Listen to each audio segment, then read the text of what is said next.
Je suis chargé de vous lire Lettres et d'événements d'Alain Ballou. Alain Ballou, philosophe très connu et très hermétique. Donc le fait que ce livre existe est déjà un événement en soi.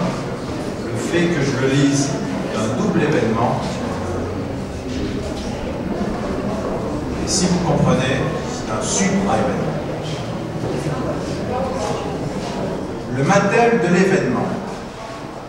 Je vais ici procéder par voie constructive. L'événement n'est pas en effet interne à l'analytique du multiple, en particulier s'il est toujours localisable dans la présentation. Il n'est pas comme tel présenté ni présentable. Il est, n'étant pas, surnuméraire. D'ordinaire, on rejette l'événement dans l'empirie pur du ce qui advient, et on réserve la construction conceptuelle aux structures. Ma méthode, enfin, sa méthode, est inverse. Le conte pour un est, pour moi, l'évidence de la présentation. C'est l'événement qui relève d'une construction de concept. Au double sens, on peut le penser, en anticipant sa forme abstraite, et où on ne peut pas l'avérer que dans la rétroaction d'une pratique intervenant elle-même entièrement réfléchie. Ça vous parle?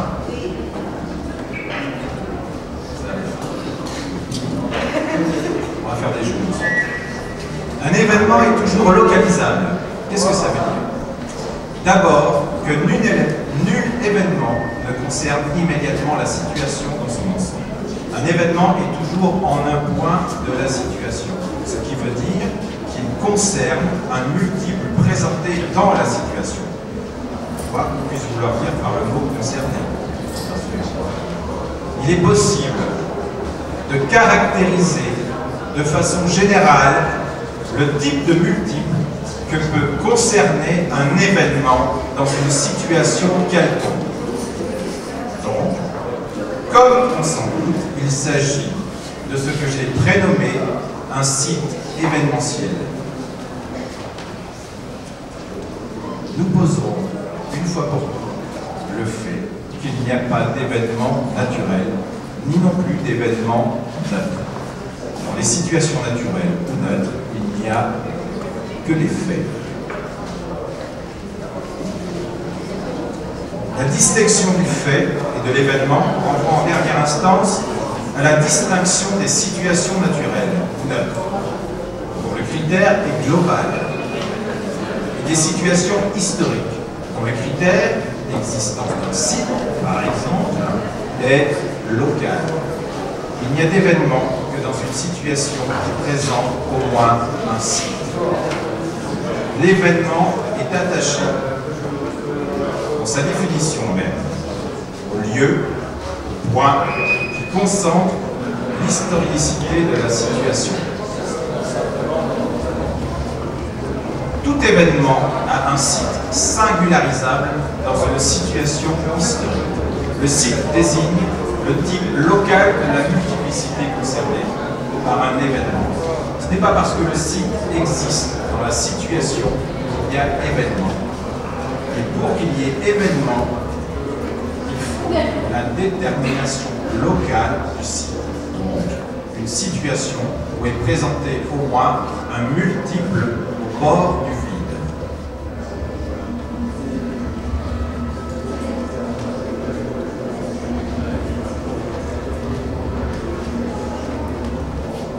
La confusion de l'existence du site, par exemple la classe ouvrière, ou un état donné des tendances artistiques, ou une impasse de la science, et de la nécessité de l'événement est la croix des pensées déterministes, globalisées. Le site n'est jamais qu'une condition d'être de l'événement. Certes, si la situation est naturelle, compacte, neutre, l'événement est impossible.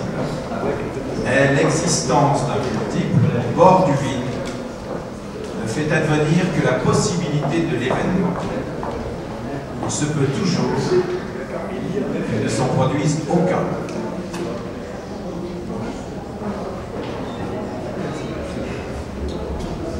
Un site n'est événementiel au sens strict que dans sa qualification rétroactive par l'événement. Toutefois, nous en connaissons une caractéristique ontologique liée à la forme de la présentation. Il est toujours un multiple anormal, un multiple au bord du vide. Il n'y a donc d'événement que relativement à une situation historique, même si une situation historique ne se produit pas nécessairement d'événement. Et c'est maintenant que ça se corse. Donc, soit dans une situation historique, un site événementiel X. J'appelle événement de site X un multiple tel qu'il est composé d'une part de l'élément du site, d'autre part de lui-même. L'inscription d'un mathème de l'événement n'est pas ici un luxe. Soit S, la situation, et X appartient à S, le site événementiel. Je noterai E petit x, l'événement.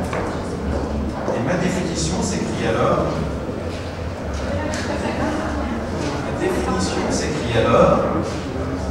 E petit x est égal entre parenthèses à x appartient à grand x virgule E petit x.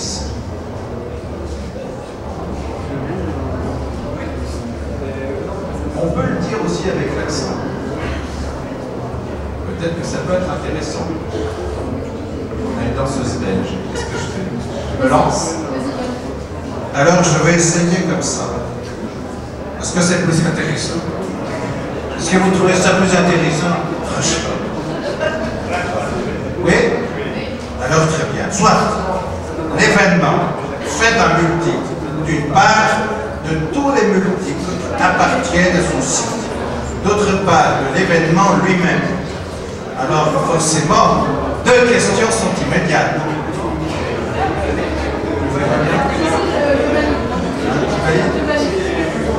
Deux questions sont immédiates. Donc la première est de savoir dans quelle mesure cette définition correspond peu ou prou à l'idée intuitive d'un événement. La deuxième est de déterminer les conséquences de la définition quant à la place de l'événement dans la situation dont il est événement, au sens où son site est un multiple absolument singulier de cette situation. Je commence à devenir plus précis. Je vais illustrer mon propos par des exemples.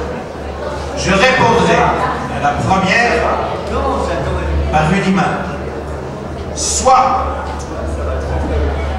le syntagme. Qu'est-ce qu'un syntagme?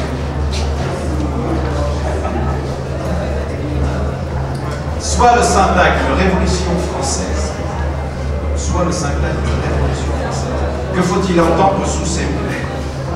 On peut certainement dire que l'événement Révolution française fait de tout ce qui compose son site, soit la France entre 1789 et disons 1794.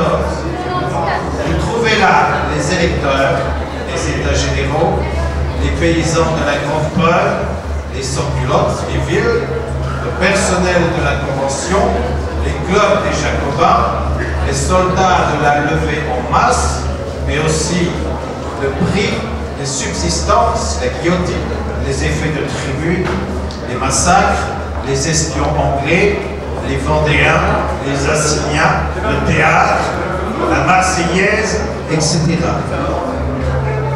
L'historien finit par inclure dans l'événement Révolution française tout ce que l'époque livre de traces et de faits. Ça, c'est assez clair.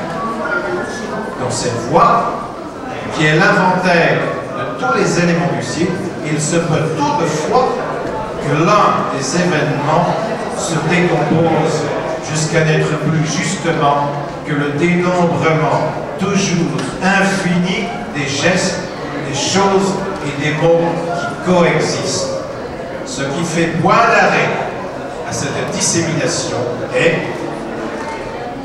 le mode sur lequel la révolution est un terme axial de la révolution elle-même, c'est-à-dire la façon dont la conscience du temps et l'intervention rétroactive de la nôtre filtrent tout le cycle par l'un de sa qualification événementielle. Je n'ai pas fini. Quand par exemple, Saint-Just déclare en 1794 que la révolution est glacée, il désigne certes une infinité d'indices de la lassitude et de la contrainte générale, mais il y ajoute ce trait d'un, je ne sais pas ce que c'est un trait d'un, il y ajoute ce trait d'un qu'est la révolution elle-même comme ce signifiant de l'événement qui, pouvant être qualifié, la révolution glacée, atteste qu'il est lui-même un terme de l'événement qu'il est.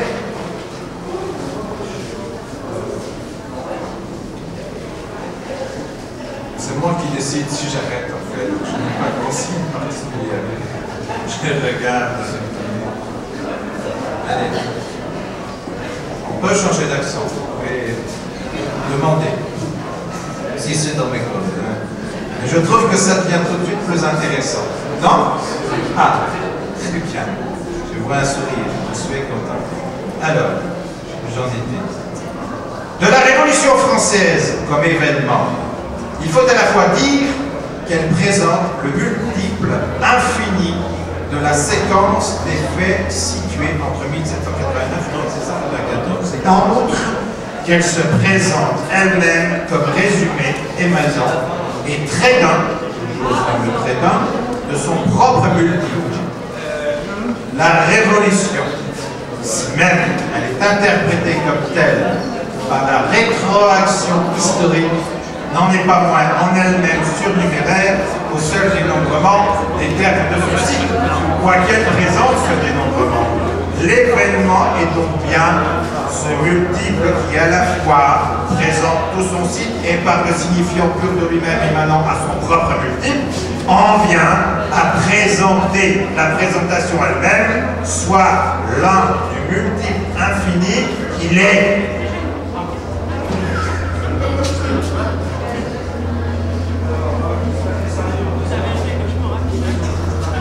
Cette évidence empirique correspond bien à notre matière qui pose qu'au multiple événementiel appartient, outre les termes de son cycle, la marque EX de lui-même.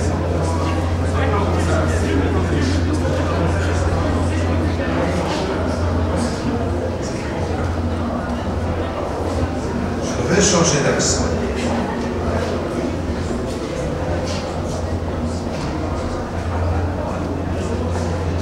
Il ne faut pas avoir peur de l'échec. C'est important. Maintenant, c'est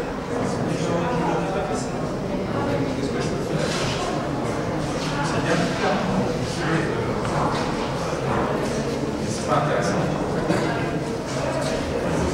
Maintenant, je vais le faire suivant. Maintenant, quelles sont les conséquences de tout cela?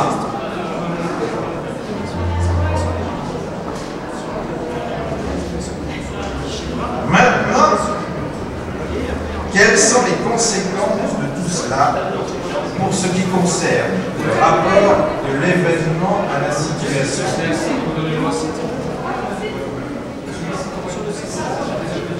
C'est une question. D'abord, l'événement est-il, oui ou non, un terme